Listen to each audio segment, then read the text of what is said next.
Você está no Instituto Sinapses e hoje é mais uma palestra da Jornada de Autismo, encerrando a palestra. Ou, na verdade, encerrando a jornada. Foram aí 5 dias de muito conteúdo e eu tenho certeza que vocês vão ver, rever várias vezes, porque foi uma chuva, assim, uma enxurrada mesmo de conhecimento, professores maravilhosos, profissionais de diversas áreas aqui se juntaram nessa jornada do conhecimento e trouxeram muito conteúdo, e o mais legal é que foi conteúdo diversificado de diversas áreas, abordando, o autismo de diversos contextos. Então aí, como o meu contexto ele foi mais pedagógico, então eu trouxe aí diversas temáticas em relação à inclusão, à mediação escolar, o contexto de sala de aula, e também eu tive palestras aí psicoterapêuticas focadas nos profissionais de psicopedagogia e de neuropsicopedagogia. Então a gente vai encerrar nossa participação falando sobre a leitura, o processo de leitura, o processo de escrita e convergir isso para os alunos com autismo. Eu sou a professora Jossandra Barbosa e é um enorme prazer estar com vocês hoje aqui. Sou psicopedagoga, neuropsicopedagoga, com algumas especializações e formações nessas áreas terapêuticas, mas também na área da inclusão, como educação especial. Dentre outras formações, a gente também é autora, professora, administradora, empreendedora, A gente vai aí no caminho aí de estar sempre investindo em formações e investindo também em atividades que possam contribuir com a sociedade, Não só que gere lucro para mim como pessoa profissional, mas que geram e agregam valores sociais e humanitários também. Uma jornada como essa traz conhecimento que precisa chegar à sociedade, precisa chegar não somente aos estudantes, mas que chegue também a outras pessoas. Vamos lá, vamos sem muita enrolância, Meus alunos sabem que eu falo pra caramba, então bora lá, bora levar pro central, pro centro, que eu sei que vocês querem saber. Vamos lá, para mim chegar nas estratégias, eu preciso entender o que é leitura e o que é escrita.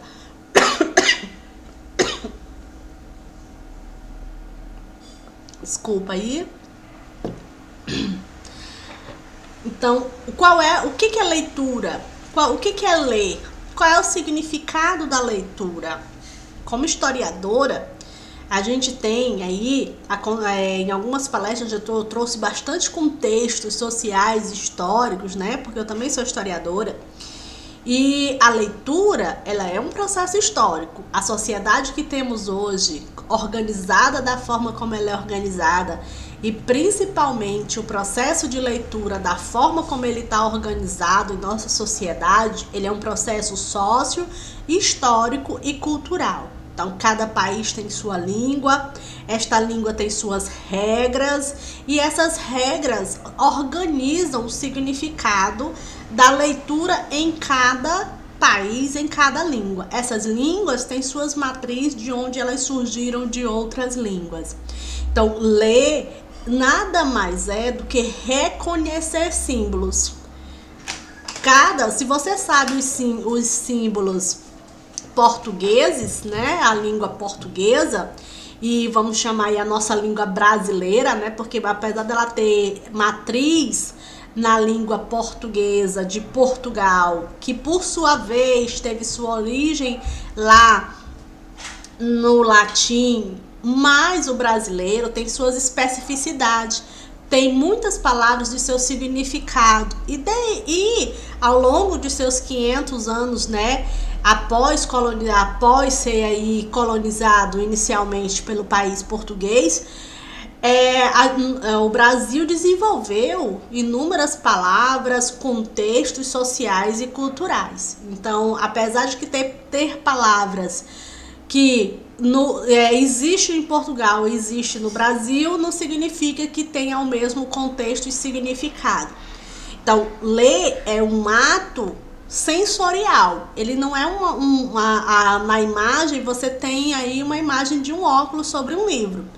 Então, a palavra leitura, ela muitas vezes ela se torna um sinônimo meio embutido do ver, né? Do olhar, do que eu preciso ver e olhar para que eu possa ler.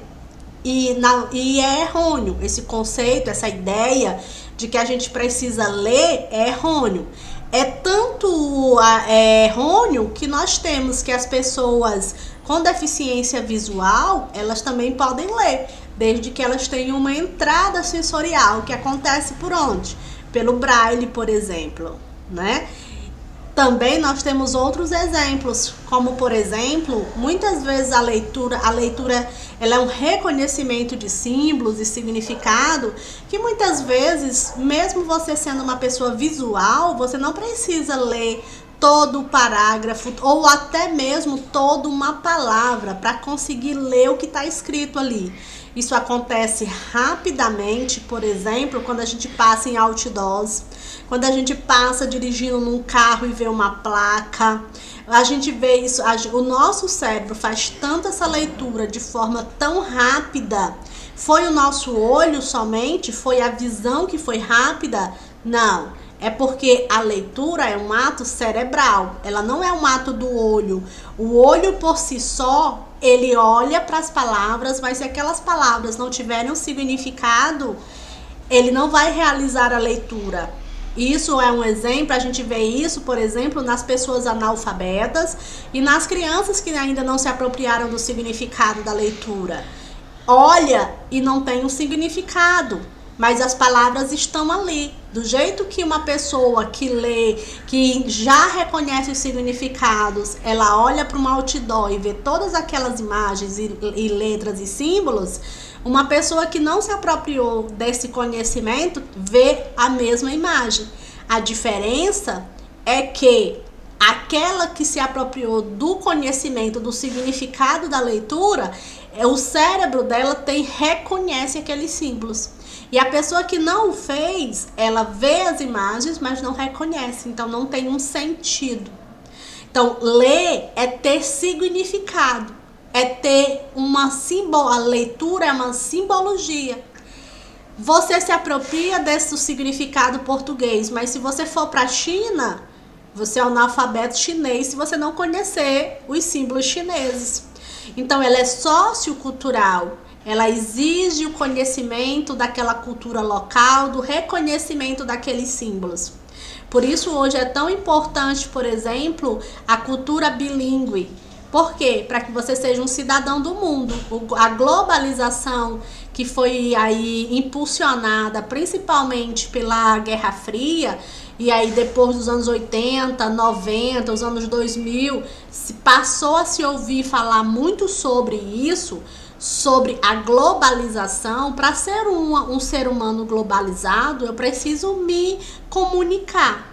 E a leitura é uma dessas etapas da comunicação. Eu posso me comunicar sem a leitura? Sim, posso me comunicar. Porque a comunicação pode ser verbal, não verbal, ela pode ser escrita, falada, gestual, ela pode ser de muitas formas. Mas a leitura, ela só pode ser feita a partir do momento que eu reconheço os significados. Então, esse conceito é muito importante. Por que ele é importante? Porque muitas vezes, quando eu vou lidar com o aluno, o professor ele esquece que por trás da letra, por trás do texto, por trás da imagem, precisa ter um significado. E é com esse significado que eu vou estar o tempo todo falando aqui. Eu não tenho que me preocupar se o aluno está lendo ou se o aluno não está lendo. Eu tenho que me preocupar se ele reconhece os significados.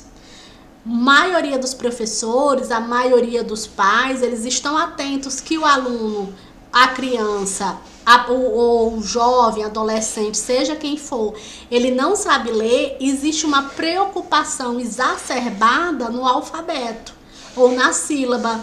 Isso vem de um conceito muito antigo, inclusive romano, de milênios atrás, onde se ensina através das sílabas. Como a nossa língua portuguesa, ela tem uma raiz romana, ela tem uma raiz lá atrás do antigo latim, e lá atrás, lá no Império Romano, já existia um sistema silábico, né? Já existia um formato de ensino através de alfabeto e de letras e números, num formato, né, até similar do que se ensina há muito tempo no nosso país, e em outros países. Se tem essa crença de que se a criança não sabe o alfabeto e ela não sabe as sílabas, ela não sabe ler, ou ela não aprende a ler. E esse é um mito que nós vamos aqui nessa palestra esquecer e desmistificar, tá? Porque nós temos que a criança, ela pode aprender a ler sem fazer o uso de alfabetos e sílabas. Sim, é possível.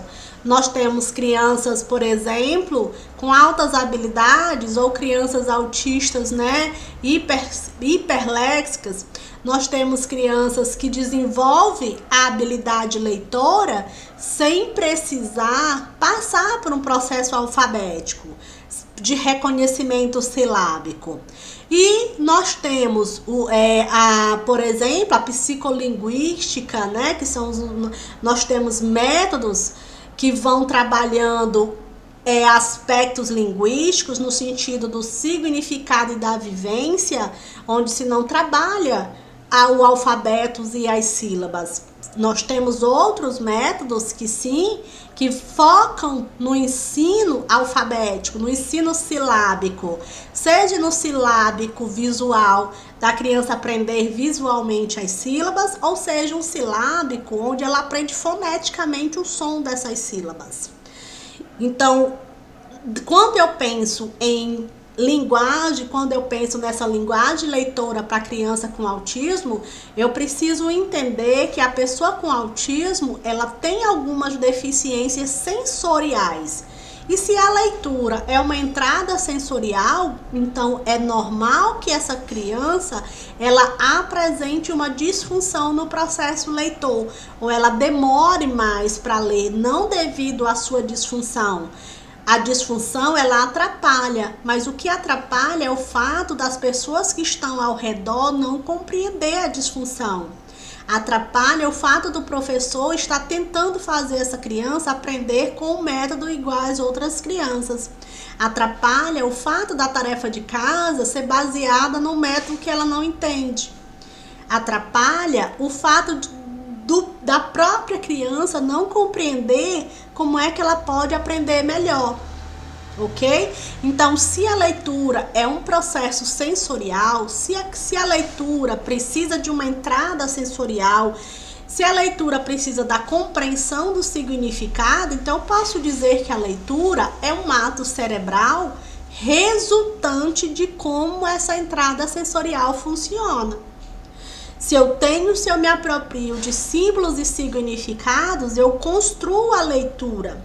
O restante do processo, como a interpretação e a escrita, como eu vou transcrever essa leitura, isso serão resultados neurológicos que estão aí influenciando e trabalhando em conjunto com os aspectos biológicos, que são as entradas sensoriais. Vamos passar aqui. Eu vou continuar falando sobre isso, tá? Porque mais para frente, para mim não tá antecipando. E o que é escrever? E qual é o significado da escrita? Vamos de novo para a história, tá? Desde lá da pré-história, que o homem tenta se comunicar, ele tenta deixar uma marca, seja falando sobre a caça, seja falando sobre a pesca, seja falando sobre o dia a dia dele, e seja falando sobre suas relações, sobre sua sociedade. Então você tem isso nas pinturas rupestres, você tem isso no Código de Hammurabi, que é um dos códigos mais antigos da humanidade, é um código de direito, cunhado, né, é uma escrita cuneiforme, porque ela foi cunhada, ela foi feita numa pedra, né? Ela foi cunhada ali literalmente. Você tem os antigos pergaminhos egípcios, você tem o formato de escrita nas túmulas, nas pirâmides, ou seja, você vai tendo que cada povo e cada sociedade transcreveu, seja por um vaso, seja por uma arte, seja por um desenho, ou seja por um tipo de escrita, é que nós conhecemos o processo histórico. Então, o ato de escrever, ele não vem do advento da leitura. Ele nem surgiu com o ato de leitura. A escrita, ela é muito mais antiga do que o processo formalizado da leitura. O ato de ler, ele é uma construção social das culturas mais antigas aí. Mas o ato de escrever, ele é paleolítico, né? O homem paleolítico já transcrevia alguma coisa. O homem paleolítico já deixava sua marca com uma mão pintada numa pedra. O homem paleolítico construía a identidade com o osso. Então, o ato de escrever, ele vem da nossa necessidade de marcar território, de falar sobre quem nós somos, falar sobre nossos descendentes, falar sobre o que fizemos, de registrar os nossos feitos, sejam os feitos religiosos, sejam os feitos econômicos, sociais e até mesmo os feitos pessoais, deixar a minha marca, a minha identidade. Então, o ato de escrever, ele tem uma simbologia do ato, diferente do ato de ler, que é um ato para nos comunicarmos, é um ato no sentido de dar significado ao que está ao nosso redor, é um ato de pura comunicação dialética, porque eu leio algo que alguém construiu. A escrita também é uma comunicação, mas a escrita, ela é mais um ato de perpetuação, é mais um ato de marcar território, é mais um ato de registrar, quem eu sou, quem eu fui. Isso é para dizer que leitura e escrita, né, não estão totalmente juntos. E aí eu escrevi aí, é mito ou verdade? Toda pessoa que lê, escreve. Toda pessoa que escreve, lê, né? O que isso quer dizer? Toda pessoa que escreve, ela tem que ler. Toda pessoa que lê precisa escrever. É totalmente mito, né? Essa minha narrativa inicial para falar o que é leitura e o que é escrita é para dizer que, número 1, elas são feitas, elas são executadas, né, por áreas cerebrais diferentes. A área de leitura é uma área, a área de escrita é uma área motora que envolve várias outras áreas. Então, eu posso ter uma pessoa que é fluente na leitura, mas não é fluente na escrita. Eu posso ter uma pessoa com deficiência física que nem escreve de forma nenhuma, mas ela sabe ler. Eu posso ter uma pessoa que é habilidosa na escrita, mas ela não sabe ler. Então, vice-versa.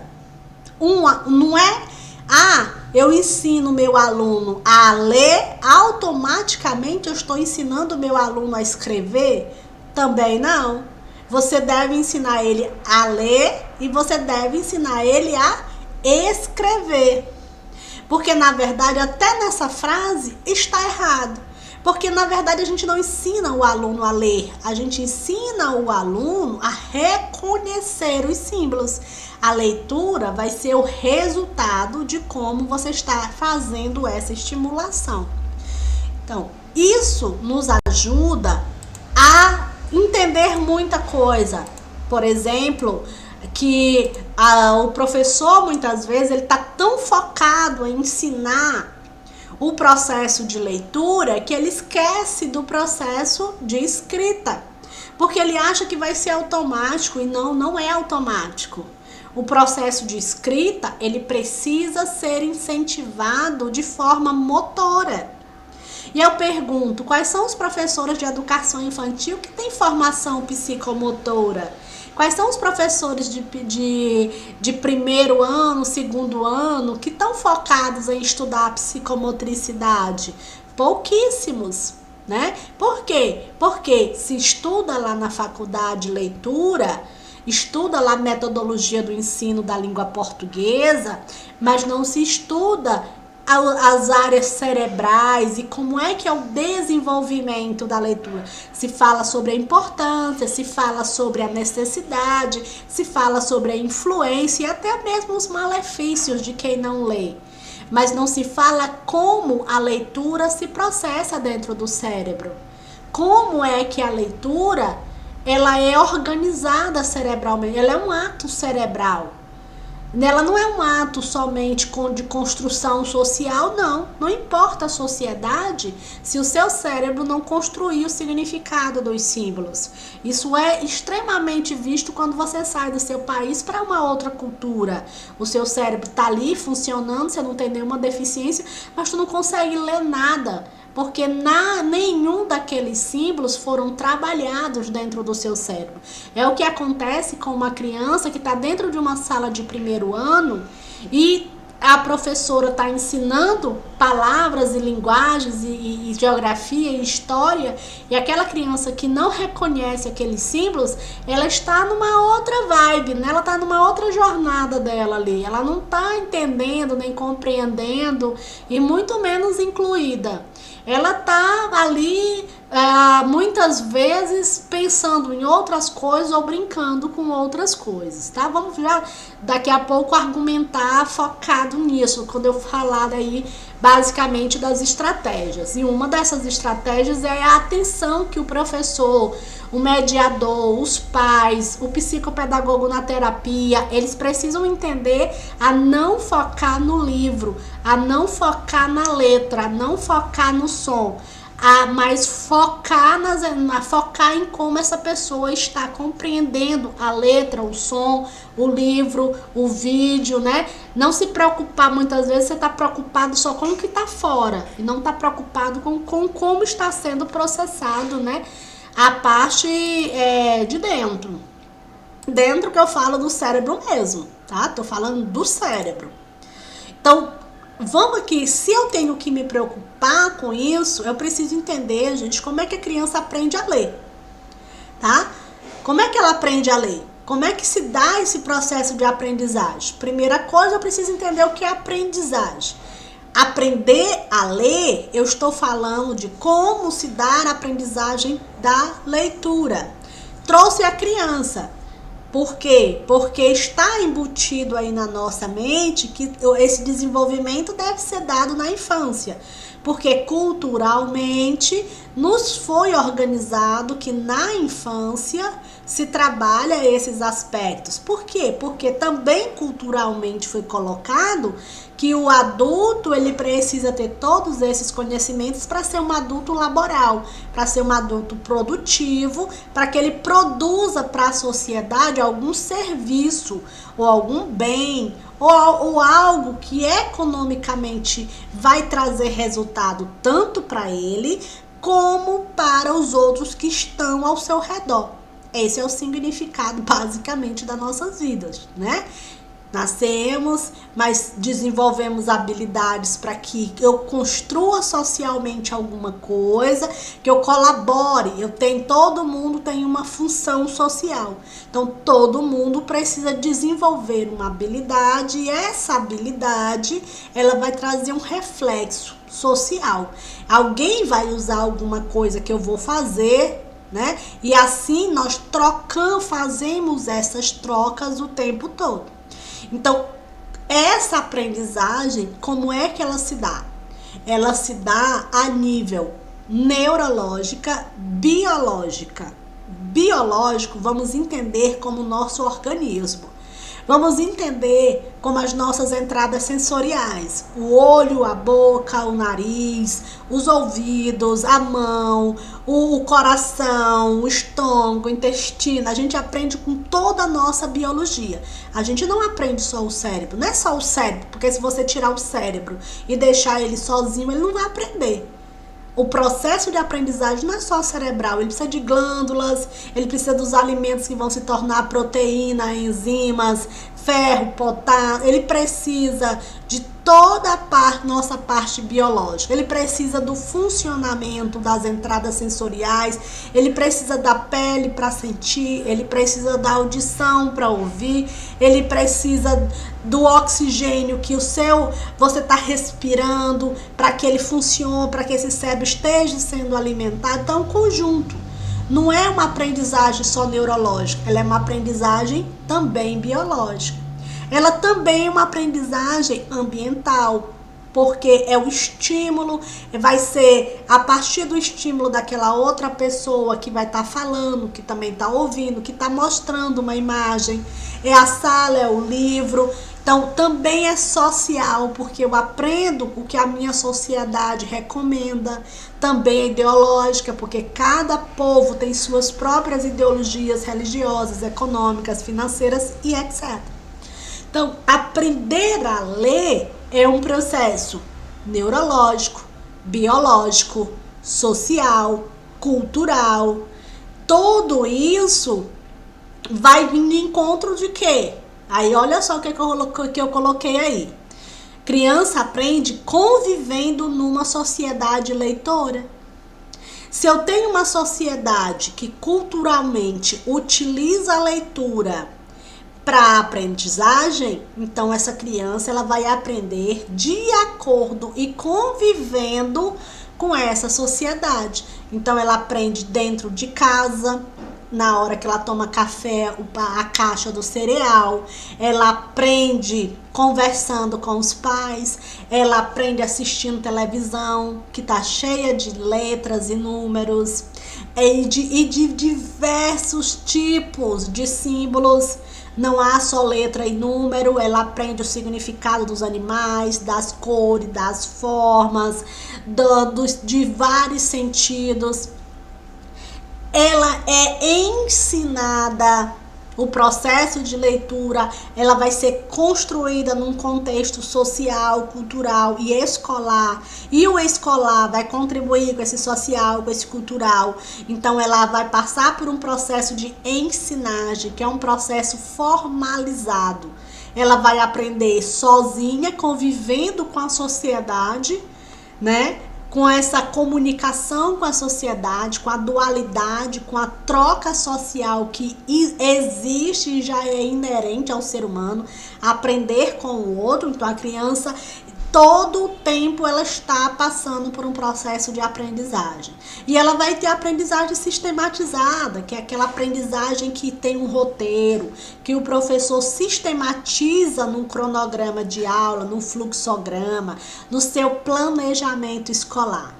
E nós vamos ter crianças que aprendem dentro desse sistema ensinado, e nós temos ainda as autodidatas, né, que vão além desse processo ensinado. Elas têm aí uma capacidade neurológica de harmonizar esse biológico, esse social, onde esse neurológico vai funcionar de forma mais rápida e vai anexar toda essa compreensão sobre sua realidade, vai resultar num processo leitor mais rápido.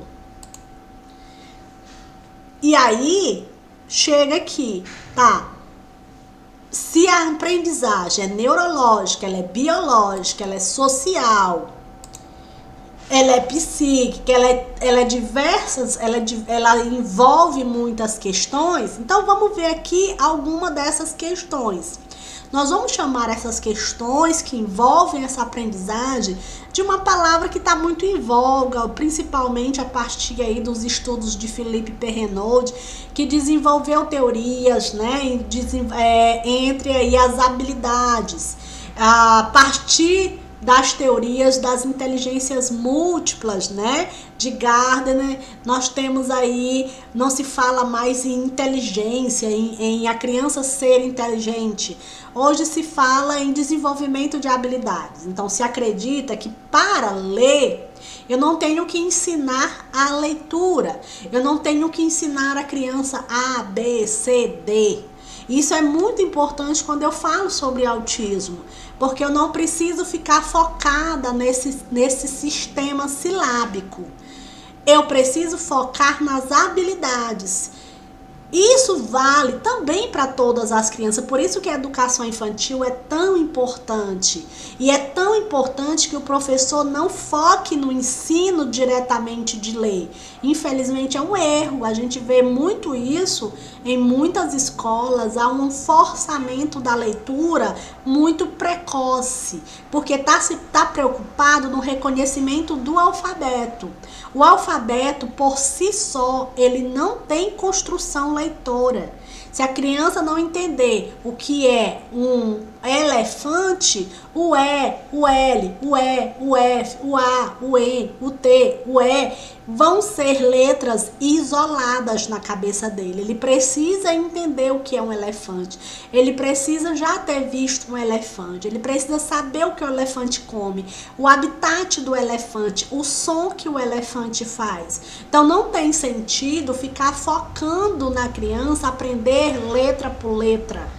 Não tem sentido focar no ensino onde a criança não construa essa simbologia dentro do ensino infantil. Então, é daí onde vem, por exemplo, a quebra que o Brasil teve com o sistema silábico nos anos 2000, e todos os livros trouxeram, por exemplo, métodos mais aí analíticos, e métodos que trouxeram, por exemplo, o método global, o método psicolinguístico, que é para trabalhar a habilidade, para trabalhar no desenvolvimento da criança. Vamos partir aqui para o neurológico. O que é educação infantil, por exemplo, o que é que os pais em casa podem fazer no desenvolvimento dessa leitura? É um trabalho de entrada sensorial. O que é entrada sensorial? É aquilo que nós aprendemos dos 5 sentidos. Os 5 sentidos, eles são nossos sentidos básicos para nossas entradas sensoriais. O que é sensor? É um alarme. O que é um alarme? É um aviso. O que é um aviso? É um aviso de que tem alguma coisa ali.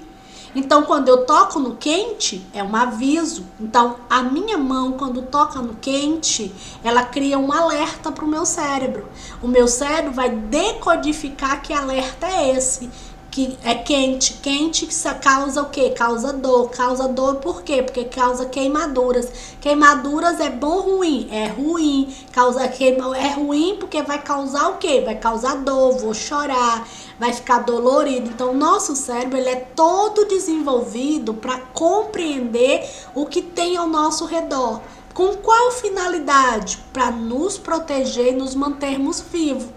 É essa a funcionalidade do nosso cérebro, principalmente as áreas mais antigas, como o cérebro reptiliano, cerebelo.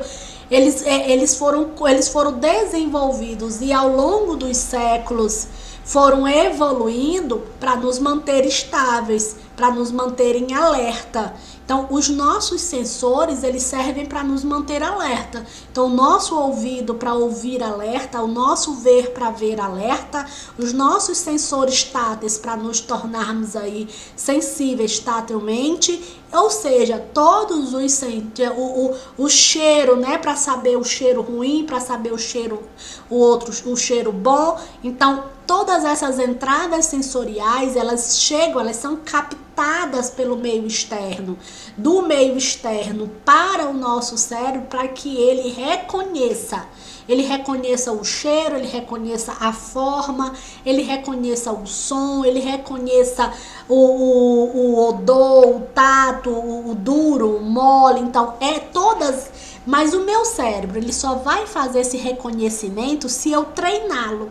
Nós não somos seres inatos que já nascemos com essas informações gravadas no nosso DNA, não. a gente precisa desenvolver essas habilidades. Então eu preciso ensinar a criança o que são essas habilidades. Eu preciso ensinar ela para que serve o olho, para que serve a boca, para que serve o ouvido, para que serve o tato. Eu preciso ensinar para ela a consequência de cada uma dessas habilidades. Eu preciso ensinar para ela os poderes que essas habilidades têm. É por isso que a gente ensina a criança a não meter o dedo na tomada, é por isso que a gente ensina a não meter o dedo no fogo. Por quê? Porque são habilidades. E essas habilidades, elas vão construir um significado. E elas vão ser muito importantes. A leitura, volto a dizer, ela não é o objetivo do processo educacional, ela é o resultado educacional. Você não ensina a ler, você ensina a decodificar. A leitura é o resultado do que você está fazendo nesse processo de ensinagem. Então, se tu é professor de educação infantil, se tu é cuidador de uma pessoa com autismo, se tu é mãe, tu é pai, não importa quem tu é, não se preocupa com o resultado leitor. Se preocupa com o resultado das habilidades. Como é que está a entrada sensorial? Como é que ele está vendo? Está vendo de forma adequada? É isso que a gente faz, por exemplo, quando eu sou psicopedagogo. Quando me chega uma criança no meu consultório, eu vou olhar as entradas sensoriais. Por quê? Porque eu já sei que para a criança ter o processo de leitura, eu preciso que ela tenha todas as habilidades dela funcionando, se nem todas, porque todas é muito indefinido, né? É aí um pronome indefinido, mas que tenha o máximo de entrada sensorial funcionando. E que essa entrada sensorial, além dela funcionar, ela tá vendo? Ela tá vendo. Mas ela existe esta habilidade no cérebro dela, porque o olho é só um receptor, é só a entrada, entra a imagem, entra o foco da imagem. A imagem vai lá pro occipital no meu cérebro, tá? Mas nas áreas corticais está tendo a simbologia do que tá vendo? Eu vejo que computador é computador, eu entendo que o computador serve para ser o computador. Então, entenda que ler não se ensina a ler necessariamente, se ensina a ver a letra, a reconhecer a letra, a dar simbologia para essa letra, significados, para que ela serve, como ela pode ser utilizada e que uma das utilizações dessas letras são para nomear os substantivos. Que são eles?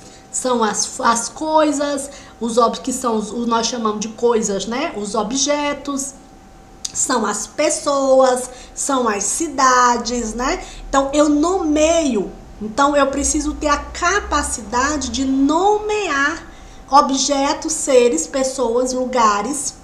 Então isso é que vai tornar a criança leitora.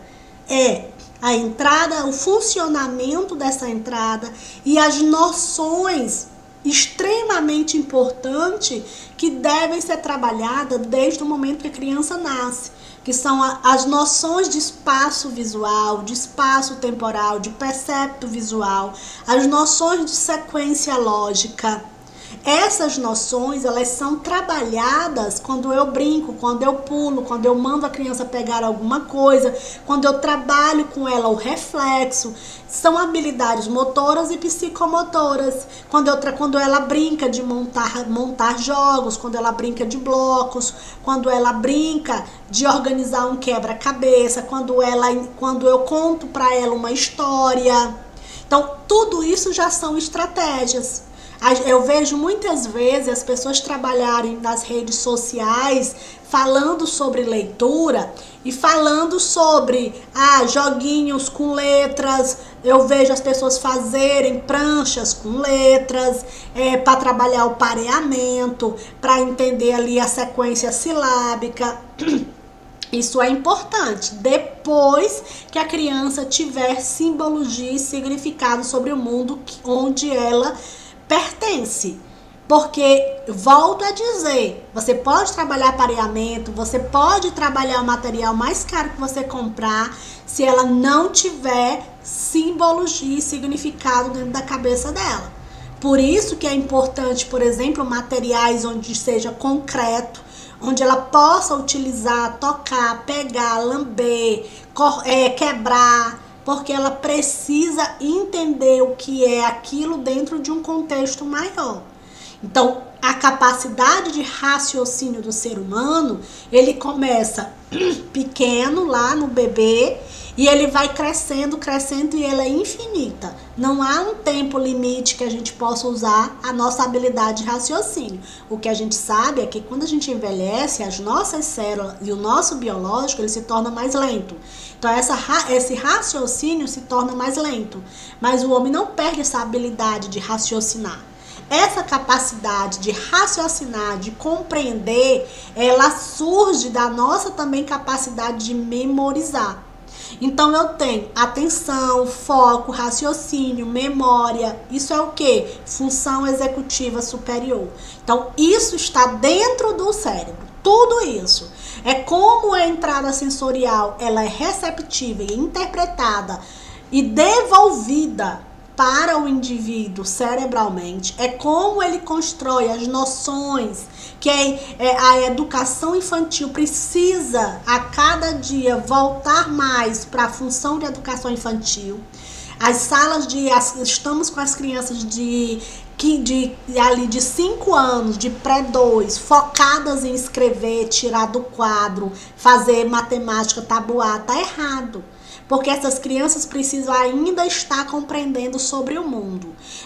E a melhor forma de compreender o mundo é o lúdico. O que é lúdico? O que é ludicidade? A ludicidade é o lúdico em ação. O lúdico é a utilização de recursos imaginários, seja o brinquedo, seja o teatro, seja o fantoche, seja diversas coisas, onde a gente se utiliza desses instrumentos que nós chamamos lúdico para construir uma ponte com a outra pessoa, onde eu levo a ela uma comunicação explicativa. Então, às vezes, o brinquedo é uma construção de entender a sociedade, o brinquedo é uma construção de entender as relações familiares, o brinquedo é uma construção de entender o próprio indivíduo. Ele se entende como macho, como fêmea, o gênero, o menino, a menina, ele se entende como um ser social, ele entende as próprias emoções. Então, a educação infantil é o início dessa construção. Se a escola ela tiver muito focada na leitura, ela esquece das outras habilidades. Infelizmente, é o que a gente tem visto muito no nosso país. Escolas focadas no processo leitor, no processo de fazer a criança repetir horas e horas, de diversas formas. Estamos regredindo para outros períodos onde a criança precisava repetir um nome 100 vezes possível, porque se acreditava que se ela memorizasse aqueles símbolos, ela aprenderia. Existem pessoas que podem aprender assim? Sim, mas hoje a neurociência, ela nos capacitou para entender que eu não preciso treinar a caligrafia horas e horas para ter uma boa letra.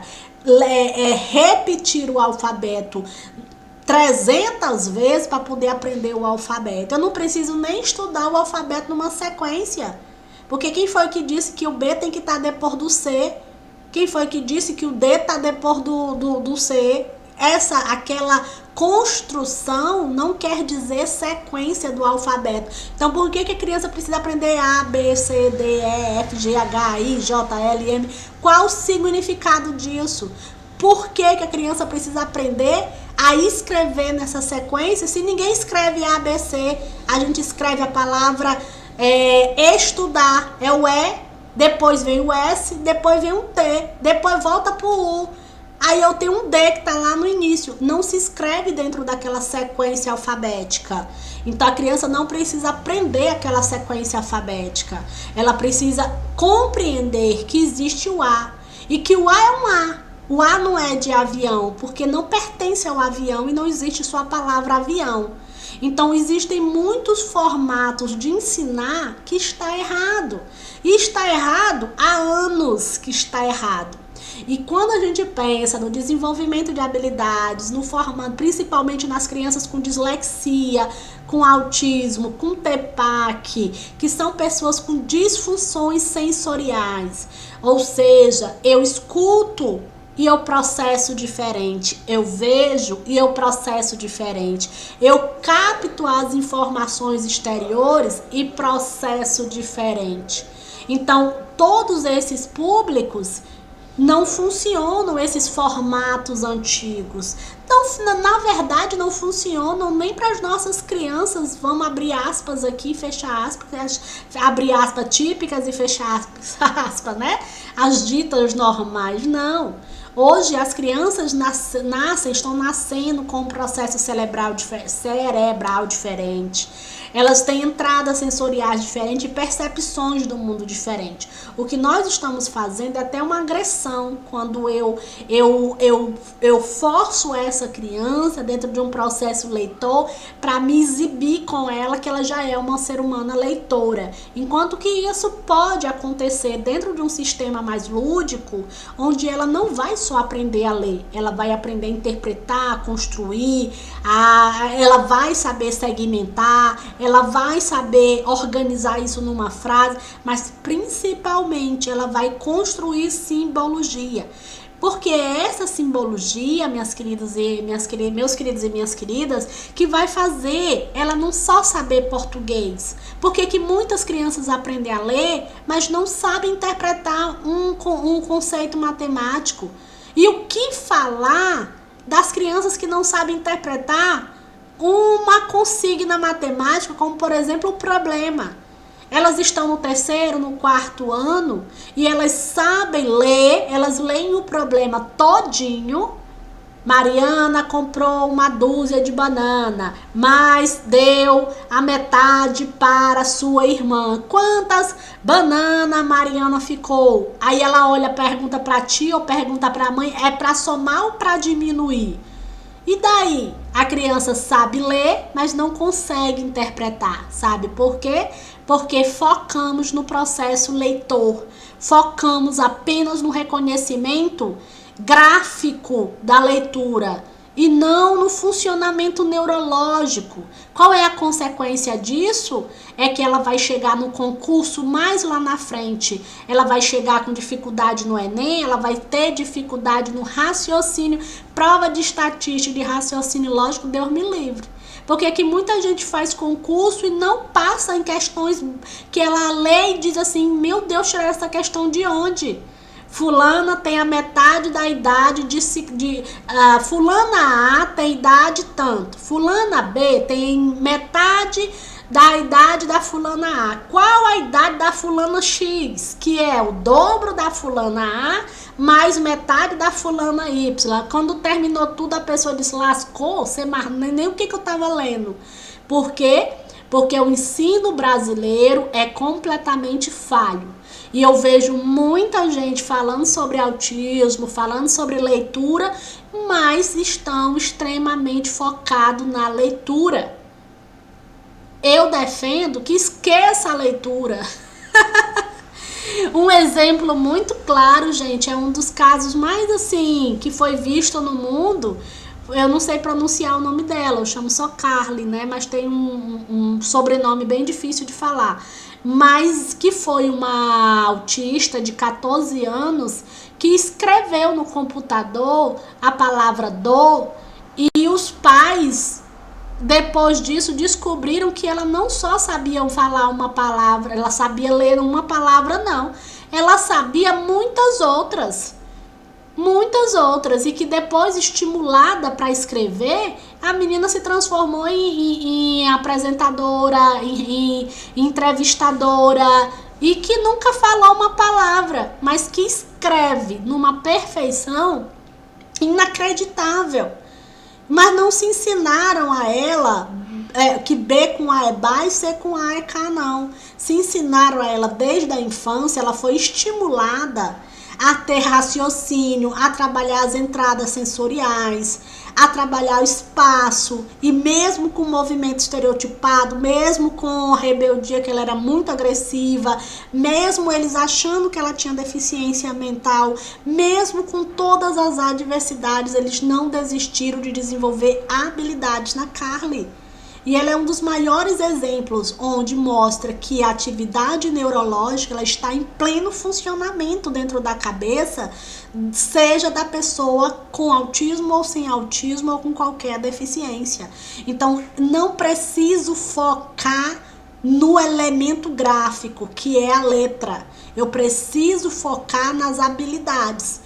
Desenvolva a habilidade na sua criança. Ela não sabe ler, pois desenvolva a atenção dela, o raciocínio dela. Converse com ela, questione sobre coisas, faça com que ela lhe corresponda, mostrando a atividade. Ela não fala, pois construa com ela uma linguagem simbólica. Mostre a ela como é que funciona. E sempre lembre, se ela é uma audível, se ela é uma pessoa que escuta, ela tá ali escutando, mesmo que ela não fale a você, mesmo que ela nem olhe para você.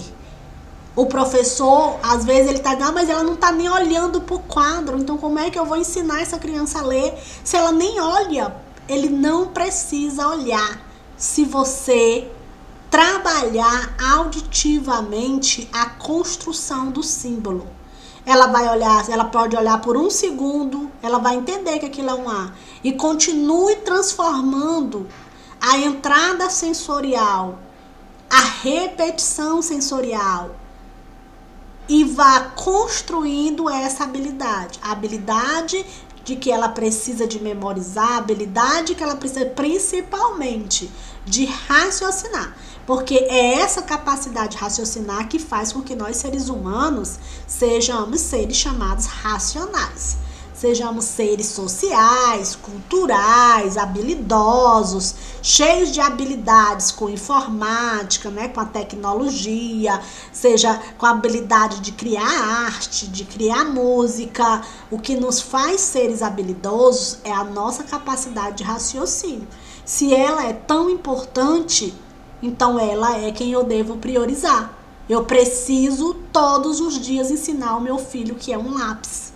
Eu preciso todo dia ensinar para ele o que é o cachorro, o que é a televisão, o que é o café, o que é a manteiga, o que é o pão, insistivamente. O ato do dia a dia, se eu tenho uma criança com autismo ou mesmo sem autismo, mas que ela tenha deficiência, por exemplo, intelectual, como nos casos da síndrome de Down, como outros casos em que a criança tem algum tipo de retardo, eu tenho que tornar o meu dia a dia um espaço de desenvolvimento de habilidades.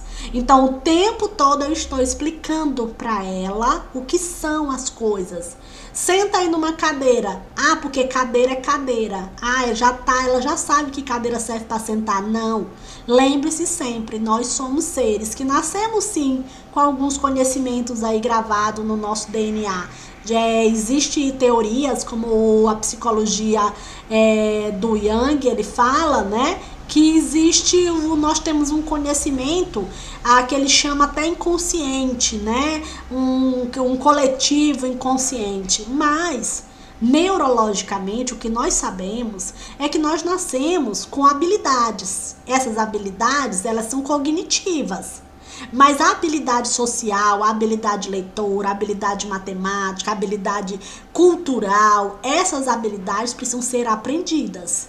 E elas são aprendidas de um indivíduo com outro indivíduo, porque o indivíduo aprender sozinho, ele requer mais habilidades. Então, torne o seu dia a dia um espaço de desenvolvimento de habilidades, tá?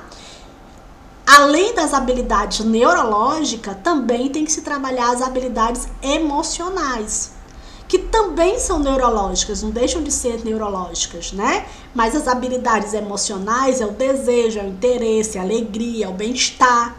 Então, também precisa tornar o ambiente um ambiente de estimulação, onde essa criança precisa estar bem sentada, estar bem adequada. Às vezes essa sala é muito barulhenta, o ar-condicionado, às vezes a fala da professora, sim, tem pessoas com um timbre, que são timbres que incomodam a pessoa com autismo. Às vezes você tem que se observar até a posição que se fala com essa pessoa. Às vezes você fala muito alto, ou às vezes você fala muito baixo, né? As pessoas com autismo têm dificuldade aí de trabalhar esse reconhecimento dessa entrada sensorial auditiva. Então, essa entrada pode entrar disturbada, pode entrar esse ruído, pode estar grave demais, né? Então, ou seja, agudo demais ou grave demais. Então, tem que se trabalhar também isso. Então, todas essas questões, elas tornam o indivíduo com certo interesse. Porque se eu não tenho interesse em uma determinada aprendizagem, eu vou bloquear aquela entrada sensorial. Eu tô vendo, mas não tô nem aí. Eu tô ouvindo, mas eu não tô nem aí. Eu tô sentindo, mas eu não tô nem aí. Então, o desenvolvimento da habilidade neurológica, ela tem que estar aí em harmonia com as habilidades emocionais. E, junto com isso, eu falo das habilidades biológicas. Então, a ausência de dor e de doenças é extremamente importante. A criança, quando ela vai para a escola gripada, com dor de barriga, né? Quando ela comeu alguma coisa que ela se sente constipada, a criança que tem alguma doença, ela tá gripada, ela tá com febre, ou ela tá com alguma outra doença, seja ela qual for, ela não tá em condições orgânicas de novas aprendizagens.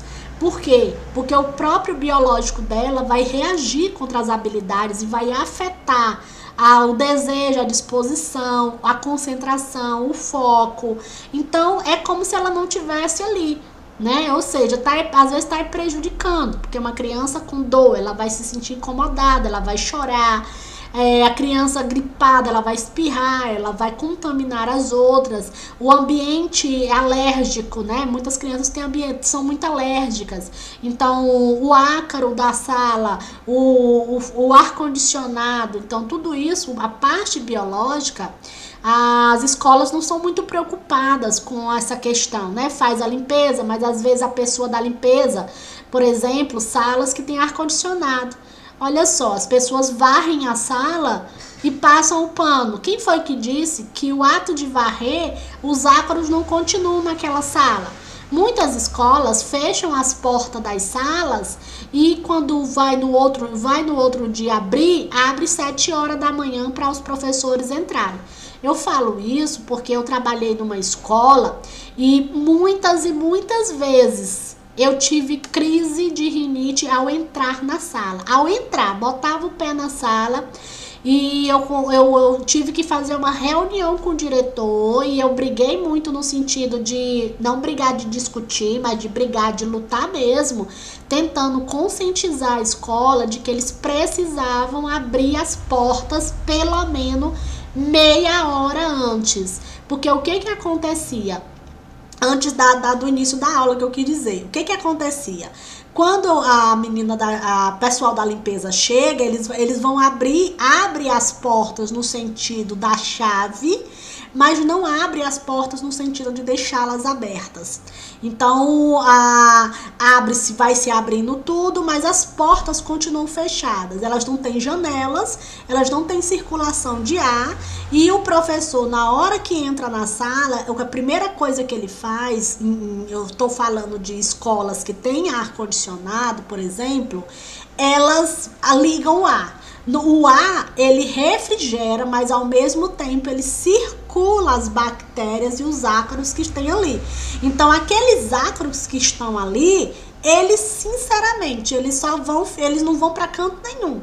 Eles vão. Aí o que acontecia muito? Eu tenho rinite alérgica. Então, eu chegava na escola de beleza, entrava na minha sala, 10 a 20 minutos depois da primeira aula, eu já estava com crise. Eu lembro que eu tive dias de passar cerca de 30 a 1 hora caminhando no pátio, no sol, para poder o sol aí, né? O sol faz eu moro numa região de muito sol. Então, 8 horas da manhã o sol é sol, não é qualquer sol, não. E o sol ajuda, né? Porque o sol vai eliminando aí parte desses ácaros e ia para um ambiente aberto, para respirar. Então, muitas vezes eu tive que sair da minha sala, pedir auxílio para alguém vir me ajudar, ficar na sala com os meus alunos, uma pessoa para pelo menos ficar olhando, porque eu não tinha condições de ficar dentro da sala, tossindo muito, espirrando muito, porque na medida que eu ia falando, o ácaro ia entrando na minha boca e aí os alérgicos, né? O sistema imunológico começa a tentar me ajudar, faz me agredir. Então começa o espirro, começa a tosse e etc. Bem, se eu como professora sou uma pessoa alérgica, quantos dos meus alunos não são alérgicos? Então, cansei de ver os meus alunos tossindo, espirrando, e vários podem ser o motivo. E eu lembro de uma reunião que eu fiz na escola, e depois disso a direção, ela passou a abrir as salas, eu pedi que eles testassem, primeiro nas minhas salas, olha...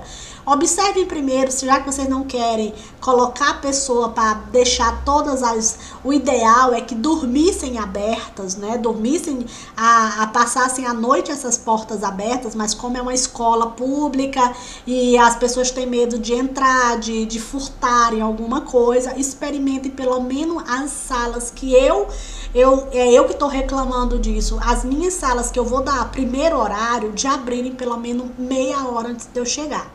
E assim eles fizeram e as minhas crises alérgicas foram muito diminuídas, né? Eu lembro que teve um período que a gente tinha uma sala com muito mofo, chovia, ficava aquelas rachaduras, então meus olhos ardiam nessa sala. E aí com o tempo a própria gestão foi conseguindo verba para ajeitar algumas salas e aqui havia uma preocupação aí quando eu dava aula em algumas séries, porque eu não tinha rendimento, eu passava ali de 2 a 3 horas para voltar ao normal. Hoje eu faço isso no Sinapses, né? No Sinapses, quando a gente tem aula presencial, eu tenho um dia antes, as pessoas que limpam o Sinapses, elas são informadas. Olha, um dia antes de ter aula, a gente tem muita aula no final de semana. Então, a gente tem parte das salas que passam a semana fechada. Então, abre-se tudo, limpa, mas não limpa só chão, né? A gente tem uma vassoura específica, não é uma vassoura que espalhe o ácaro. Então, se limpa, né? Nem se varre chão praticamente, mas se vai limpando de forma que vai tirando e vai se abrindo espaço para descontaminar. Ai, a palavra não sai. Sair a contaminação. Ai, gente. Vizinho resolveu bater aqui em alguma coisa. Bem, um outro exemplo, por exemplo, que eu faço no meu dia a dia, por exemplo, eu tenho a minha sala no Sinapses. Então, as pessoas que trabalham lá, elas já sabem. É a primeira sala que elas abrem, né? Que é para abre janela, tem ar-condicionado, tem tudo, mas tem janela. Mandei fazer uma janela bem grande, porque elas abrem essas janelas, abrem porta. Quando eu chego, não tem mais cheiro de detergente, nem de nada. Então, o biológico é extremamente importante, porque se eu chegar lá para trabalhar e afetar a minha alergia, pronto, as minhas aprendizagens, as minhas habilidades ali já não vão correr bem. E eu pergunto qual a escola que tem essa preocupação com o aluno autista, né? O cheiro, muitas vezes você tem cheiros muito fortes, de essências muito fortes no detergente. Tá? Então, é muito importante. E a questão de ausência de deficiência mental, né? Então, como eu já falei, o raciocínio é de extrema importância. Então, o raciocínio, ele vai fazer com que as suas habilidades funcionem, né? Então, se a pessoa apresenta algum tipo de deficiência mental, ela vai ter problemas, né? Para poder me desconcentrou, já a entrada sensorial, tá vendo a importância da entrada sensorial? Olha o exemplo, gente, concreto e ao vivo. A gente tá gravando essa palestra na quarentena, então tô em casa, né? Tivesse no nosso estúdio, isso não estaria acontecendo. Olha a importância da entrada sensorial. Eu tenho que estar lendo, eu tenho que estar falando sobre um conteúdo, mas o vizinho começou a bater algo muito forte na casa do vizinho. Então, é uma entrada sensorial onde o meu ouvido, ele está tentando identificar essa entrada sensorial. Então, ao fazer isso, ele me desconcentrou naquilo que eu estava, né? E eu fico aí, é um barulho, aí é o que acontece se chegar uma pessoa, se o cachorro latir, né? Você vê como é tão interessante isso. E aí imagina isso na sala, né? Com várias crianças falando, com o ar-condicionado falando, com gente batendo na porta, a professora falando ao mesmo tempo. Imagine aí, né? O cérebro dessa criança tentando trabalhar todos esses aspectos sensoriais. Então aí eu trago aí vários pontos que eu já fui falando, né? Por exemplo, estar atento aos aspectos neurológicos, né? Estar atento aos aspectos biológicos e emocionais. Então, é muito importante que você esteja atento a isso. Eu sempre durante muito tempo, como professora, eu não me dei conta disso.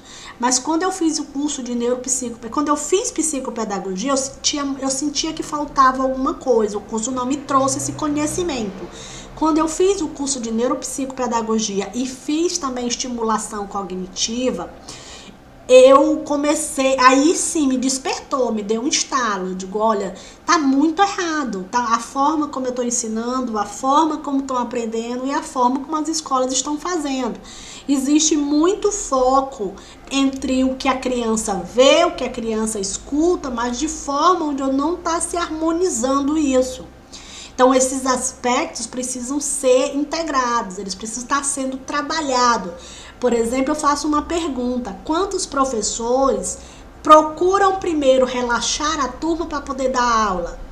Eu lembro porque eu dei aula em 6º ano, 7º, 8º, eu já dei aula do maternal e ensino superior. E quantas vezes eu me estressei em sala de aula por os alunos estarem muito afoitos, muito gritando, brincando. Dar aula depois do recreio é uma das piores coisas que existe, né? Para o professor. Por quê? Porque ele precisa ter concentração e foco para dar aula. E outra coisa ruim é quando você dá aula depois de um horário de um professor que não tem muito equilíbrio, de que não tem muito comando da sala. Então eu tinha aulas que eu lembro de uma professora que os meninos tinham de português.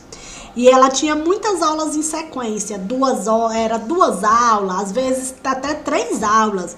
Quando chegava a minha aula essa turma estava tão desconcentrada, elas estavam tão eufóricas e com tanta vontade de gritar, de brigar, que para mim manter o controle da minha sala era muito difícil. Então, isso mostra que o que o professor precisa fazer? Ele tem que primeiro não se preocupar logo com o conteúdo, mas se preocupar com a receptividade da entrada sensorial. Então eu preciso primeiro acalmar essa turma. Então aí eu comecei a desenvolver estratégias. Eu comecei a levar brincadeiras, eu comecei a brincar com eles, principalmente os adolescentes, a falar sobre namoro, a falar sobre coisas que eles queriam ouvir. O que adolescente quer ouvir? Sexualidade, né? Então eu chegava, e aí, Aí eu pegava os casos que estavam acontecendo ali, fulano já tá namorando com fulano, então eu sempre começava a aula com algum assunto, ou um assunto da televisão, ou assunto das novelas que estavam na moda, ou assunto de uma série, alguma coisa. Eu nunca aí eu lembro que teve um período que eu dei aula com os meninos do 9º, 7º, então o que eu fazia? Eu pegava assuntos que eram de outros contextos. Hoje eu faço também isso no ensino superior. Quem assiste as minhas aulas, tem gente que termina, dá mais de 5 horas e o povo, meu Deus, eu nem vi a aula. Por quê? Porque eu passo a aula toda trabalhando os aspectos neurológicos, né? Tem gente, professora, eu não dou, e é porque eu não dou, deixo muitas pessoas irem beber água, tomar cafezinho, nada disso, porque isso dispersa. Mas eu consigo manter o aluno centrado na minha aula, e olha em aula de neurociência, que é um negócio difícil, mas ali eu consigo manter ele centrado na aula, né? Porque eu trabalhei um pouco a questão da minha voz, eu trabalho muito a questão de manter o aluno atento, perguntando, trazendo ele para o conteúdo, mas também trazendo muita informação do dia a dia. Aí eu trabalho sexualidade, trabalho história, trabalho casos reais. Eu não fico só passando conteúdo, eu fico o tempo todo fazendo essa conectividade. Então eu fico atenta também ali à questão emocional, começo a falar de coisas que eles podem estar passando, começo a falar de questões como depressão, casamento, relacionamentos, e aí eu pego eles, né, em estados ali que eles estão, e eles vão se conectando, compreendendo o conteúdo, fazendo correlações. Só que na sala de aula com os alunos pequenos, o professor não faz isso. Os professores que mais fazem isso na educação infantil que eu já vi são os professores ali de maternal. Olha, outra entrada sensorial, barulho da rede, né? A gente tem uma rede, aí a pessoa senta na rede e faz barulho. André, peraí, eu não consigo me concentrar.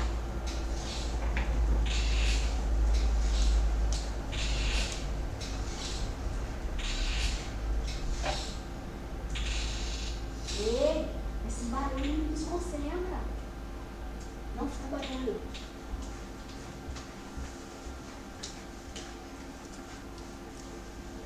Pronto.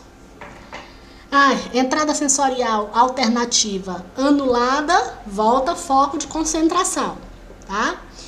Bem, isso é muito explícito, por exemplo, o meu exemplo, vocês podem levar isso, né, para entender esse conteúdo como aquela história de que mulher faz várias coisas ao mesmo tempo. É como se a gente tivesse um monte de entrada sensorial e o nosso cérebro processasse isso ao mesmo tempo. O que é um mito, né? Todos nós temos sim essa capacidade. Neste momento eu estou respirando, eu estou ouvindo o computador, eu tenho uma cachorrinha andando aqui ao meu redor. Mas se esse ruído ele for muito alto, ele vai me incomodar, o meu cérebro vai tentar ali traduzir isso. Então, as entradas sensoriais, ao tempo todo, isso vai depender da capacidade cognitiva de cada pessoa, vai depender do treino, né? Pessoas que convivem com muito barulho, elas terminam tendo essa capacidade maior. Então, dentro dessas estratégias, né, eu preciso observar a entrada sensorial. Eu bato muito nessa tecla, sou muito insistente nisso, porque eu vejo muita importância em como o cérebro recebe as informações. Não adianta eu passar aqui 2 horas falando sobre isso, e se você não estiver atento, as suas entradas não estiverem boas, tu não tá me ouvindo direito, ou eu tô falando, tem um ruído atrás aí, ou a imagem não tá boa. Então a entrada sensorial, eu dou muita atenção para isso, em como tá a entrada sensorial. Avaliar a capacidade cognitiva. Então, sem capacidade cognitiva, fica difícil a fazer avanços. Todo mundo tem capacidade cognitiva, ninguém é zero de capacidade. Mas nós temos vários níveis, neuropsicólogos conseguem medir esses níveis, né? Mas quanto mais capacidade cognitiva eu tenho, mais capacidade de aprendizagem eu tenho. Então, é a minha cognição, é como eu formo essa cognição, e essa cognição ela é formada onde? Ela é formada dentro das funções executivas superiores. É a função executiva superior que forma, né? Ela forma essa cognição. Então, essa função, deixa eu botar aqui mais para você ficar bem visível, tá? Ela é muito importante. Então, existem medicações que melhoram, por isso que dentro do autismo, por exemplo, de crianças muito hiperativas ou crianças com TDAH, é muito importante que elas tomem algum tipo de medicação que ajude a função executiva superior. É muito comum o uso da Ritalina, do Concerta, da LA, Por quê? Porque ela vai centralizar no momento que essa criança está nesse processo de estratégia de ensino, ela ter as funções executivas focadas naquilo dali. Senão ela pode estar pensando em outra coisa, fazendo outra coisa, ou com a mente em outra coisa. É preciso que aquela função esteja ali trabalhando naquele momento. Uma outra estratégia, gente, eu defendo muito os métodos psicolinguísticos, né? Por quê? Porque eles são métodos que partem da ideia de que você tem que reconhecer o mundo à sua volta. Você precisa estar ali fazendo, né, atividades que trazem muito mais do que estar trabalhando a letra ou trabalhando o som. São atividades que trazem trazem a necessidade de um reconhecimento de mundo. Vai fazer com que o professor ele não esteja focado na letra ou na sílaba, muito menos na palavra, mas no contexto que a letra tem, a sílaba tem e a palavra traz. O professor vai estar focado no método de reconhecimento social, de ensinar cultura, arte, né, para essa criança.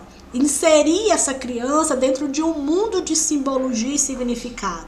A escola de educação infantil precisa ter essa consciência de que ela é um espaço de simbologia, de significado. Precisa construir isso para que a criança chegue no segundo, no terceiro ano com bagagem de conhecimento.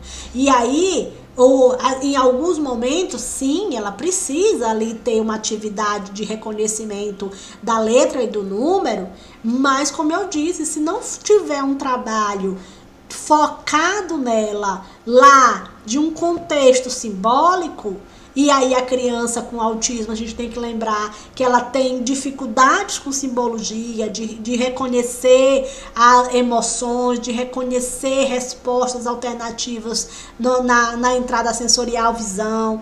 Ela tem dificuldade de consciência fonológica. Olha quantas dificuldades ela tem só de entrada sensorial. E aí, se ficar batendo na tecla de ensinar ler, letra, sílaba, alfabeto, é perder tempo, né? Perder tempo e pais perdem dinheiro, porque a escola não é uma coisa barata no nosso país. Eu tiro pela minha cidade. Ter um filho na educação infantil é 10 vezes mais caro do que ter um filho numa faculdade na minha cidade. Então, nós temos aqui, por exemplo, escolas, minha gente, que é 2, 3 salários mínimos na educação infantil. E aí, quando você pega a atividade dessas escolas, livros estão extremamente focadas em ato de reconhecimento de letra e número, né? Então, é perder dinheiro. Aí tem pai que ainda paga um cuidador, tem pai que paga o reforço. Então, tem que prestar atenção quais são os métodos, qual a metodologia que essa pessoa está e a escola está trabalhando. Bem, entender a de Eita, mas que tem palavras. Acho que todo mundo que tem aula comigo já viu, né? Eu tenho um problema aí com proparoxítona e também com as polissílabas. Né? Tudo que é muito letra, passou de 3 sílabas, pra mim é um problema. Tá, então a individualidade, né? A gente tem aí, cada ser humano é um ser humano, cada pessoa com autismo, autismos, né? Então, o método também não vou dizer que não dê certo, né? O trabalho silábico focado ali, eu não estou condenando por si só o método sintético ali, a síntese da coisa. Mas eu estou falando que se não tiver um contexto maior, funciona para quê? 10 palavras? Para fazer essa criança ser meio papagaio, repetir meia dúzia de palavras, se ela pode estar compreendendo o mundo e sim a leitura, ela pode não vir com 4 anos, nem com 5, nem com 7, nem com 10, mas ela pode vir com 12, com 13, pode vir de muitas formas e às vezes até nem quando o pai, nem a mãe ou a escola nem imagina. Então, cada um tem sua individualidade e pode ser testado métodos diferentes, tá? Dentro disso, né, a gente está sempre falando da adaptação curricular, da importância que a escola precisa, né? Tá trabalhando vários tipos de adaptações. A gente trabalhar também os pareamentos de imagem, a gente vê em muitos cursos aí de pessoas com autismo essa questão do pareamento de imagem, é sim importante, né? Porque vai criando uma conexão da simbologia e da letra, a simbologia e do aspecto que ela precisa fazer. Assim, sempre tá trabalhando o pareamento, é uma boa ferramenta para construir esse símbolo e simbologia e significado, o pareamento, a utilização de imagens como PECs, como TIT, né? O ensino estruturado, ele é bem adaptado ao autismo porque ele vai trabalhar não fazer por fazer, ele vai trabalhar o fazer com um significado, porque que eu tenho que fazer aquilo dali, tá bom? E podemos ainda falar que esse processo eu chamo alfabetização, não só eu entendo a alfabetização como um contexto muito maior do que aprender a ler, né? A alfabetização, eu entendo que a criança hoje, ela desde do momento que ela nasce até aí o primeiro, segundo ano, ela ainda está dentro de um processo de alfabetização. A alfabetização não é mais um objetivo de uma série, ela é um objetivo de infância, durante toda a infância, né? O governo agora está com um projeto novo chamado Tempo de Alfabetizar, né? Tempo de Aprender. Então, não existe essa coisa do tempo certo de aprender. Qual a idade certa que essa criança tem que ler? Isso não existe, gente. Tem criança que lê com 2 anos. E tem outras que vão ler com 8, 9 anos. Então, não há essa questão do tempo certo. Existe a estimulação que é dada.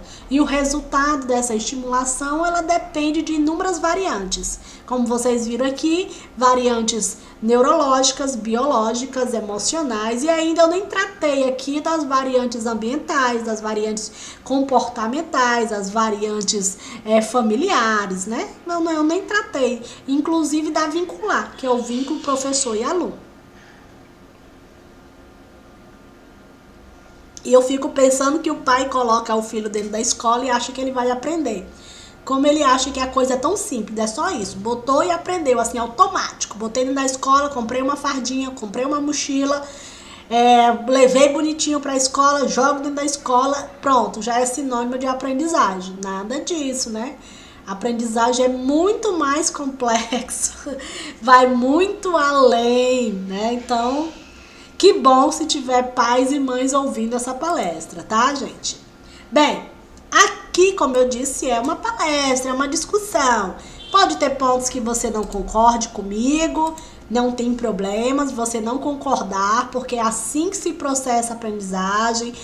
Isso é a dialética. A dialética é quando eu tenho um ponto de vista, tu tem um outro ponto de vista, e nós podemos até discutir sobre os nossos pontos de vista. Nós não podemos discordar no sentido de ter falta de respeito, né? Isso é que atrapalha a sociedade e gera preconceito, bullying, violência e etc. Mas nós podemos sim pensar diferente. Pode ser que alguma das minhas falas não esteja de acordo com o que você aprendeu ou defenda na sua tese ou até mesmo da sua vivência, mas ela não deixa de ser reflexiva.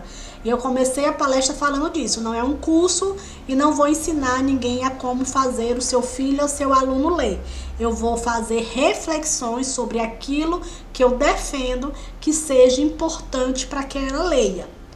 Para dentro do meu conhecimento e dentro do que eu defendo, é que para ler é preciso que a criança, o adolescente ou qualquer pessoa, ele tenha desenvolvido, tenha sido trabalhado muitas habilidades com ele, e que essas habilidades elas sejam neurológicas, elas sejam emocionais e elas sejam também biológicas, né? Que o biológico dela esteja também trabalhando em harmonia com esses outros aspectos. Aqui eu me despeço de vocês dizendo que estimular sempre, desistir nunca, né? Se o seu aluno ainda não sabe ler, se o seu filho tem autismo e ainda não sabe ler, se ele já é um adolescente, se ele já é um adulto, desistir jamais. E nunca pare de estimular, né? Estimule todas as entradas.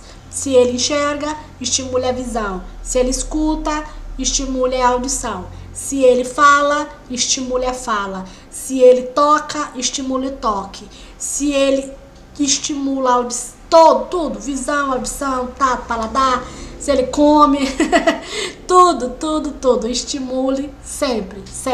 Estimule na escola, estimule no judô, estimule na natação, estimule na biblioteca, estimule no parquinho, estimule na cama na hora de dormir, estimule ao acordar. É a estimulação que faz o desenvolvimento de habilidades.